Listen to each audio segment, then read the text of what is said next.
Hello, everybody. It's me, Albatross. Welcome back. I apologize if you hear flies buzzing around. Someone left the door to my studio open, and a bunch of flies were in here. I doused myself in bug spray. Hopefully, they'll stay away. But, and I don't understand it because it's like there's not any food in here. There's not any water in here. There's nothing that they could possibly want in here. But yet, here they are. But the show must go on. Okay. I came back because a couple months back, I had read the Willie Lynch letter, right? And I don't even think I fully grasped the connections that I was reading. So I wanted to do another video where I read, not the whole thing, but just a couple opening paragraphs. Because I really want this to sink in. That this is not something new. Like, it wasn't new then when this speech or letter was written. It wasn't new. Like, this has been going on for a very long time. Okay, and I'm going to read. All right. Willie Lynch, The Making of a Slave. This speech was delivered by Willie Lynch on the bank of the James River in the colony of Virginia in 1712. Lynch was a British slave owner in the West Indies. He was invited to the colony of Virginia in 1712 to teach his methods to slave owners there. The term lynching is derived from his last name. And here it begins. Greetings, gentlemen. I greet you here on the bank of the James River in the year of our Lord, 1712. First, I shall thank you, the gentlemen of the colony of Virginia, for bringing me here. I am here to help you solve some of your problems with slaves. Your invitation reached me on my modest plantation in the West Indies, where I have experimented with some of the newest and still the oldest methods for control of slaves. Ancient Rome would envy us if my program is implemented. As our boat sailed south on the James River, named for our illustrious king, whose version of the Bible we cherish, I saw enough to know that your problem is not unique. Pause for a minute. I wonder if they cherish that version of the Bible so much. I wonder if that has anything to do with the fact that they're a bunch of reptiles. But anyways, I'm sorry. I'm not fond of the King James Version. It has a lot of mistranslations. That is not the version of the Bible I would recommend. But anyway, okay, here we go. I saw enough to know that your problem is not unique. While Rome used cords of wood as crosses for standing human bodies along its highways in great numbers, you are here using the tree and the rope on occasions. I caught the whiff of a dead slave hanging from a tree a couple miles back. You are not only losing valuable stock by hangings, you are having uprisings. Slaves are running away. Your crops are sometimes left in the fields too long for maximum profit. You suffer occasional fires. Your animals are killed. So, wait, I'm going to pause right there. So, to those of you, who wonder, why the slaves back then didn't, revolt, there were many more of them than their owners. No matter what situation it was, whether it was the American slavery, British slavery, slavery in Egypt, it doesn't matter. The slaves always outnumber the leaders. Well, we're about to find out why.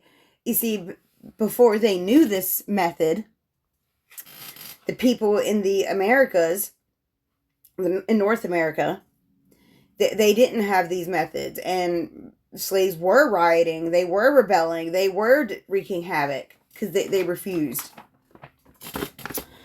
Until this gentleman came along and gave them a horrible recipe that is still being used to this day. Here we go. Gentlemen, you know what your problems are. I do not need to elaborate. I am not here to enumerate your problems. I am here to introduce you to a method of solving them. In my bag here, I have a foolproof method for controlling your slaves. I guarantee Every one of you that if installed correctly, it will control the slaves for at least 300 years. Pause. That's interesting, right? Because since this speech was given, it's been just a little over 300 years. My method is simple. Any member of your family or your overseer can use it. I have outlined a number of differences among the slaves. And I take these differences and I make them bigger. I use fear, distrust, and envy for control purposes. These methods have worked on my modest plantation in the West Indies, and it will work throughout the South. Take this simple little list of differences and think about them. On top of my list is age, but it's only there because it starts with an A. The second is color or shade. There is intelligence, size, sex, sizes of plantations, status on plantation, attitude of owners, whether the slave lives in the valley, on a hill, east, west, north, south, whether they have fine hair, coarse hair, or if they're tall or short. Now that you have a list of differences, I shall give you an outline of action. But before that, I shall assure you, let me assure you this. Distrust is stronger than trust. Envy, stronger than adulation, respect, or admiration. The slaves, after receiving this indoctrination, shall carry on and will become self-refueling and self-generating for hundreds of years, maybe thousands. Okay, I want to stop there because it gets way more dark the further you go into this speech. But let's just stop there because this is very interesting. Because let's look back to certain genocides and like things like that. Okay, let's look back. I'm not going to use okay. Let's look at the Rwandan genocide, for example. Right back in the 90s. Now, if you look throughout their history and you see where the tension began between the Tutsis and the Hutus. Where did that tension begin? Because really there weren't that significant of differences between the two groups of people, right? Other than what was on their like birth records or whatever. Where did all that begin? Where did that separation occur? It occurred back hundreds of years, I think, to when the Belgian colonizers were there in Rwanda, right? And I believe, this is my opinion, I haven't read this anywhere, this is my opinion, I believe they were using this method right here.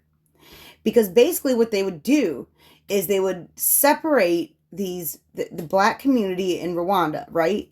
By like the tallest or they would separate them by these certain differences, like height, like the size of their nose, like the shade of their skin, and separate them into a group. So like the taller, darker ones, then they gave reins and control to them. Like they were basically the ones that they would put up on that pedestal. This is like a method that they've been using for so long, okay? They would put the group that they separated up on a pedestal, give them certain privileges, give them certain rights and access that they don't give to the other ones that they in the other group. This is a group that the Belgians made, okay? The Belgians made this separation hundreds of years ago. And then, their method worked. They started hating each other because, like, the ones who were put in power used that power. They got certain privileges, because they were told they were special, they were different, they were better. They were indoctrinated with this, right? So then when the Belgians leave, then they leave. Well, then that just creates room for all this tension to build up over time. More and more tensions built, more fuels added to the fire. And then next thing you know, in the 90s, like there's a massive genocide. Like the tension goes beyond control. And it all started here. White slave owners putting these divisions. That's where it all started.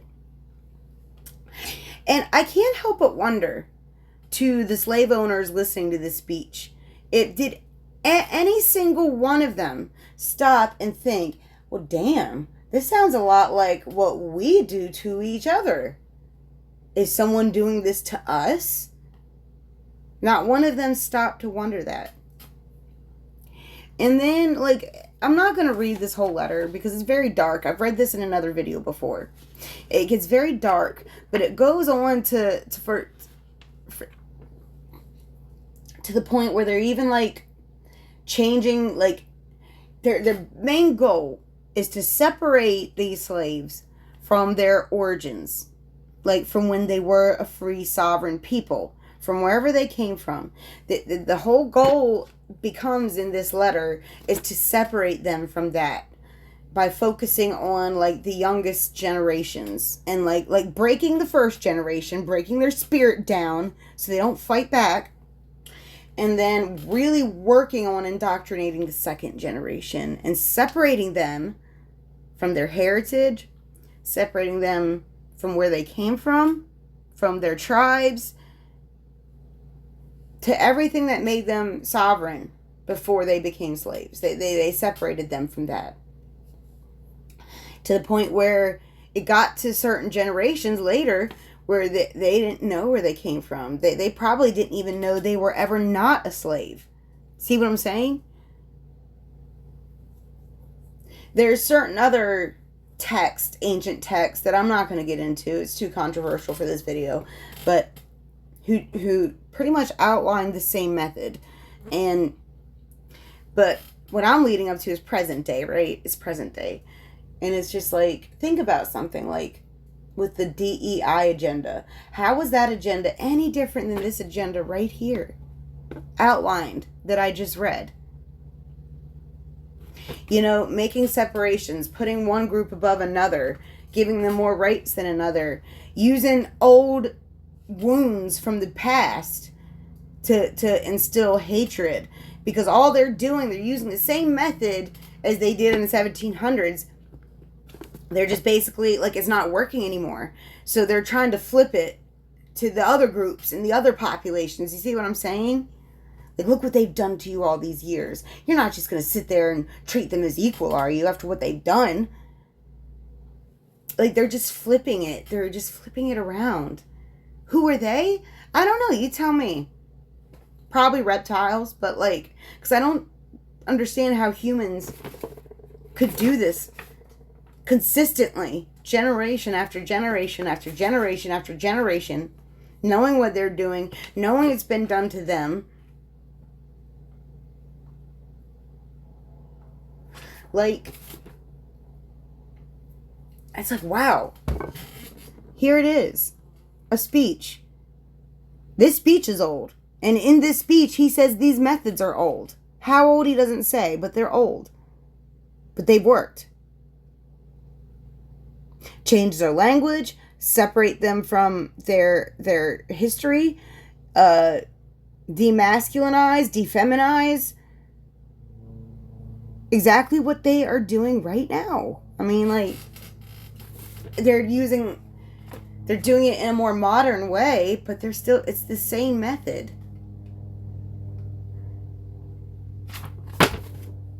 And they're not even like,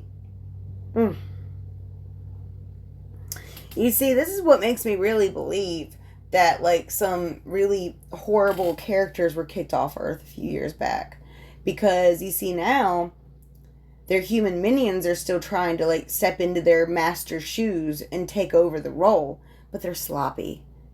They're sloppy. They're just telling on themselves. They are so sloppy. They're not even trying to hide their hands anymore.